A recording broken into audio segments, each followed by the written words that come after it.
ఈరోజు మనందరం ఒకసారి ఆలోచిస్తే ఒక పవిత్రమైన దేవాలయం వెంకటేశ్వర స్వామి దేవాలయాన్ని మనం ఇక్కడ నిర్మాణం చేసుకోవాలని ఒక సంకల్పాన్ని చేశాం.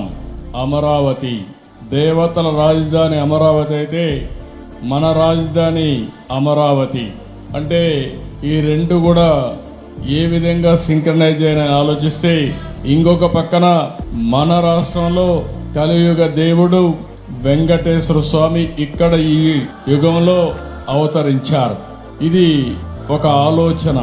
ఈరోజు మీరు చూస్తే 2019లో ఆలయాన్ని నిర్మించాలని ఒక సంకల్పం చేసి పేరు పెట్టినప్పుడే వెంకటేశ్వర స్వామి కూడా నాకు ఆ సంకల్పాన్ని ఇచ్చాడు, అమరావతి పేరు పెట్టాలని.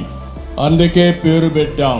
అదే సమయంలో నేను ఒకటే ఆలోచించాను, ఈ సందర్భంగా ఒక్కసారి ఈ ప్రాంత రైతుల్ని పూర్తిగా మనస్ఫూర్తిగా మరొక్కసారి ఈ సన్నిధిలో వారందరికీ ధన్యవాదాలు, కృతజ్ఞతలు, అభినందనలు తెలియజేస్తున్నా.